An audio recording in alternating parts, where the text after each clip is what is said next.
முருகன் சிவனுடைய மகனா? இந்த கேள்விக்கு விடை இந்த என்னுடைய இந்த பதிவை கேட்டுட்டு நீங்களே புரிஞ்சுக்கலாம். இப்போ நம்ம ஆன்மீக சர்க்கிளில் யார்கிட்ட கேட்டாலும் சிவனுடைய மகன் தான் முருகன் அப்படிம்பாங்க. இப்போ நம்ம அந்த விளக்கத்துக்குள்ளே போவோம்.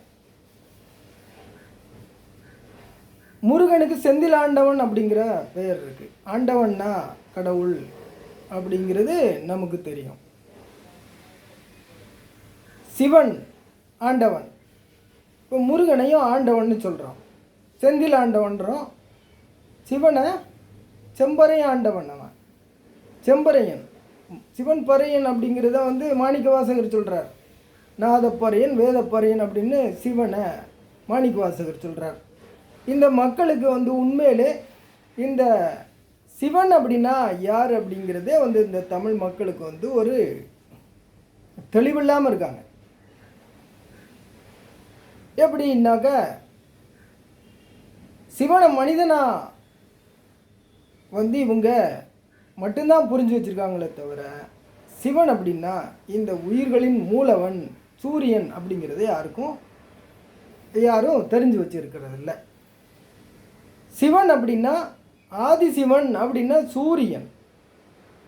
எல்லாருக்கிட்டையும் சிவன் இருக்குது. அந்த சூரியன் தான் எல்லாருக்கும் உயிராக இருக்கிறான், உயிர் கொடுக்குறான் அப்படிங்கிறத அர்த்தத்தில் தான் எல்லாருக்கிட்டையும் சிவன் இருக்கான் அப்படின்னு நம்ம சொல்கிறோம். அந்த சிவனுக்கு சிவன்னா சூரியன், சூரியன் செம்பரை, பறையன்னு நம்ம அங்கே சொல்ல வேண்டாம், செம்பரை. செம்பரை அப்படின்னா காலையில் உதிக்கின்ற சூரியன் சிவப்பாக இருக்குது அப்படிங்கிறதுனால அதை செம்பரை என்றோம். ஆதி காலத்தில் நம்ம அதை செம்பரைன்னோம். அந்த செம்பரையினுடைய அடையாளமாகத்தான் செம்பரை போட்டு நெத்தியிலிட்டோம். அந்த செம்பரை போட்டு இப்போ நான் குங்குமம் வச்சுருக்கேன்.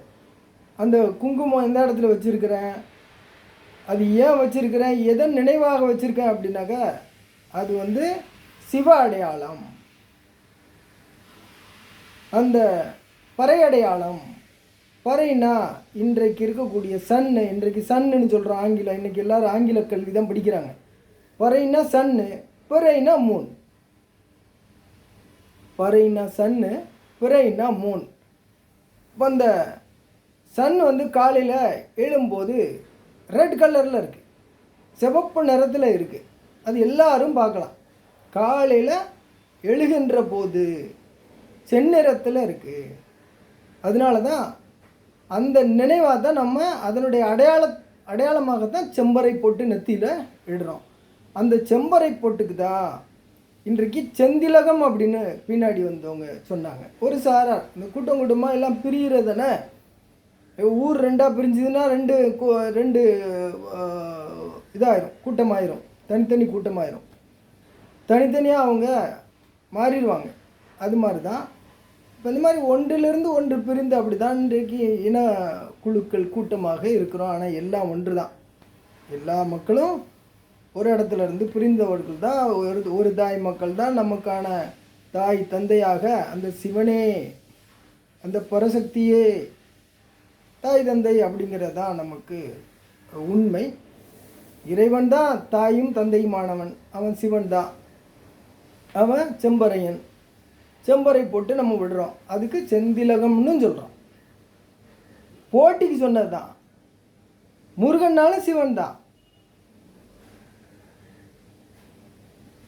அப்போ இந்த போட்டிக்கு தான் நம்ம வேறு மாதிரியாக சொல்ல ஆரம்பித்தோம். செந்திலகம், செந்திலக ஆண்டவன், செம்பரை ஆண்டவன், இங்கே செந்திலக ஆண்டவன், ரெண்டு பேரும் ஒன்று தான்.